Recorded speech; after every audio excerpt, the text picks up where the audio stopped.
Alright, so this is part 2 of my torn rotator cuff experience. I'm really just going to kind of finish giving advice on what to do if you've experienced this. So I'm going to preface this video as well by saying, I'm not a doctor, I'm not a physical therapist, I'm not a coach, I'm not any of those things. So I'm just sharing my experience and what I did to overcome my shoulder injury.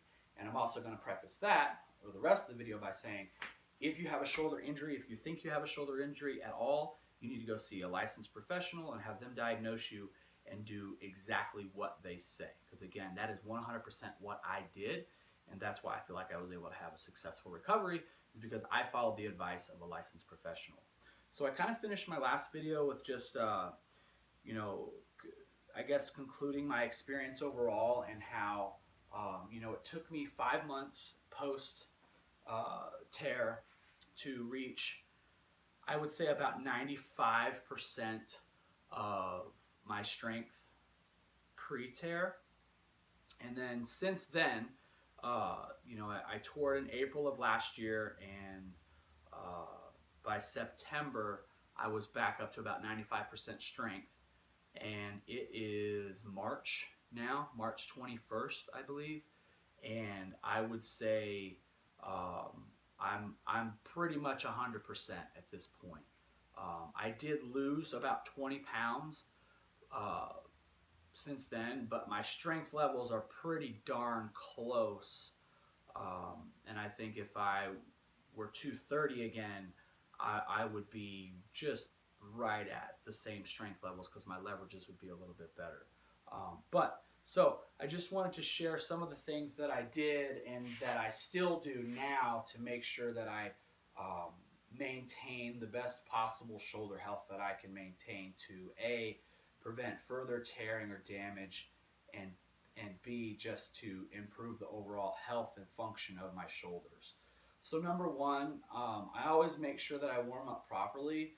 One of the things that I like to do before I start my workout is I do the hand bike, and I'll do that for just a couple of minutes, and I'll go forward and I'll go backwards and really just kind of warm up my entire upper body as best I can.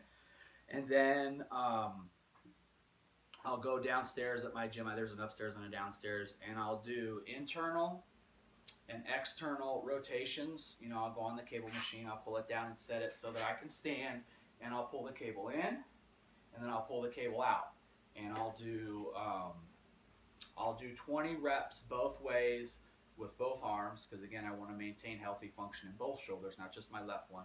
And then once I'm done with that, I will figure out what I'm going to do that day. And I train upper body several days a week, because I'm kind of a bro lifter now. So I have 2 days where I do some kind of pressing exercise. Again, I avoid incline barbell altogether because it annoys my shoulder, and I don't want to make it worse, and I don't want to have pain, because there's no point in that if I can avoid it. I can do a low incline dumbbell, and I can do the hammer strength incline. They're unilateral, so you're not locked into a barbell. That doesn't cause me any problems, and I can go just about as heavy as I want without any issues on those. So before I start that movement, I do part of a shoulder routine that I found online, and I'm going to link some websites and videos that I found to be very helpful throughout my rehab process, and stuff that I still use now to just try to maintain overall shoulder health. I'll link those in the description so you can go see those things and check them out. I do, so I'll do some arm rotations, just forward and back, and that just helps loosen up my joint and increase and improve the mobility before I do any kind of pressing. Because one of the things that I learned from one of the videos that I'm going to link in my description is that poor shoulder mobility and function is one of the root causes of A, pain, and B, of course, injuries that people sustain from bench pressing. Because the shoulder, a lot of people I guess maybe don't know this or don't really think about it. The shoulder is a non-weight bearing joint. You know, your knees bear the weight, your hips bear your weight. Plus, your knees, your knees and your hips are supported by much larger muscles. So the structure of your shoulder is really not uh, suitable for pressing. You know, overhead, bench. You know, it's just not that their function is to, you know, move your arms around and stuff and not press. It's a non-weight bearing joint. So understand, if you're doing a lot of pressing, bench pressing, overhead pressing, you know, you're tearing your shoulders up. Even if you have great mobility, even if you take care of your shoulders, your body deteriorates over time. And really, as a lifter, you're just accelerating that process. Those soft tissues and joints, they break down. You know, your muscles, because of the blood that they get, they recuperate and they recover and they rebuild and they adapt. Your joints don't do that. You know, they break down over time, and you're really just accelerating the process by lifting, you know. And I got to be honest, the old guy at the gym that says the squats are going to hurt your knees, they're going to hurt your knees. They will. You know, the deadlifts, that you're going to hurt your back, they're going to hurt your back. Like, the old guy at the gym that tells you you're going to hurt your knees or your back doing X, Y, or Z, you're going to hurt your shoulders, he's right. Like, you're cashing checks, you're writing checks now that you're going to have to cash later on. If I said that right, trust me when I say, we've all laughed, yeah, whatever, old guy, you don't know what you're talking about. He's right. You're going to hurt your knees, you're going to hurt your back, you're tearing up your shoulders. Really the only thing you can do is slow that deterioration down by making sure you have properly functioning joints with good mobility. So I'm going to link, again, in the description, some of the videos that I found useful and helpful. Another thing that I did, and I don't do as much as I should, was I would do shoulder dislocations. And one of the things that I would do is take my average band that's buried back here, and I would do my shoulder dislocations with my average band. So, see if I can, you know, just forward, back behind you. And a lot of people I know do those with the broomstick or whatever. I would do them with the bands, and that would be another thing that I would do to help warm up and allow myself to be as mobile as possible to get myself in safe positions when I would do bench or any other pressing movement. So those are just a couple of examples of things that I have done. Another thing that I really feel like was a major contributor to my speedy recovery, and B, the fact that low battery, I wonder if that's going to show up on the video. One of the things that I think contributed to the fact that my shoulder maintained so much stability and strength despite having a major tear in 2 of the 4 rotator cuff muscles was the shoulder work that I have done and that I still do now. I do a ton of high rep lateral raises, front raises, and rear delt work. And I have a lot of muscle around the joint, and I feel like that helps hold it together despite it being torn up internally with, I do have a labrum tear, and of course the infraspinatus and supraspinatus rotator cuff muscles are torn, but I feel like the muscle mass that I've developed around my shoulders and the overall strength that I've developed around my shoulder has been a huge contributing factor to the recovery time that I was able to go through, and how I'm still able to perform. You know, I still bench over 400 pounds with torn rotator cuffs.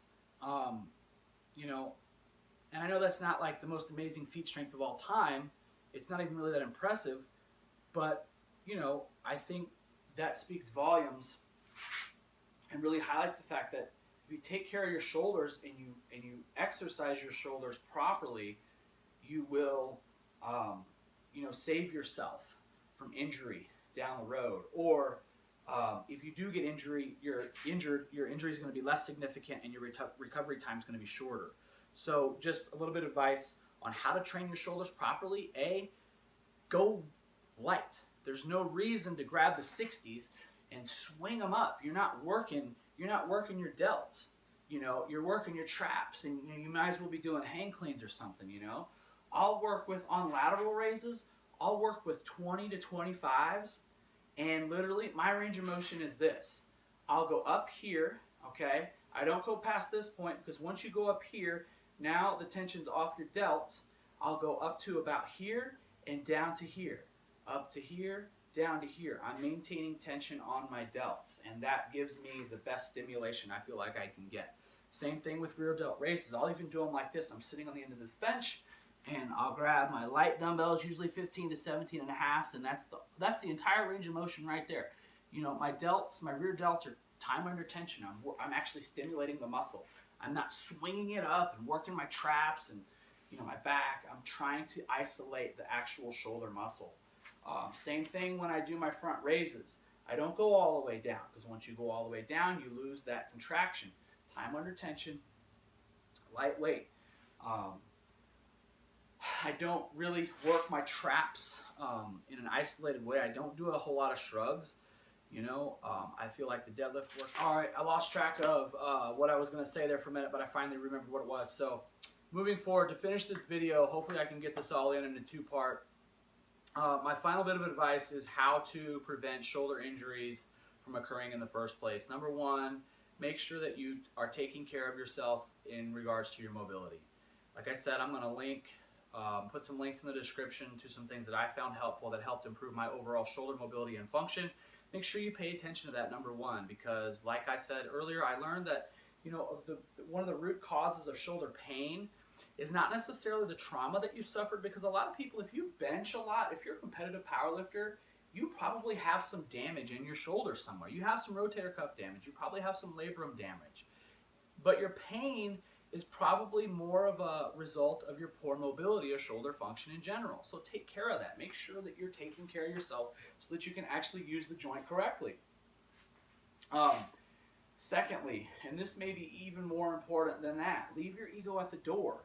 I did a lot of things when I was younger, back when I was in my early to mid 20s, that are probably or were huge contributors to my shoulder damage at this time.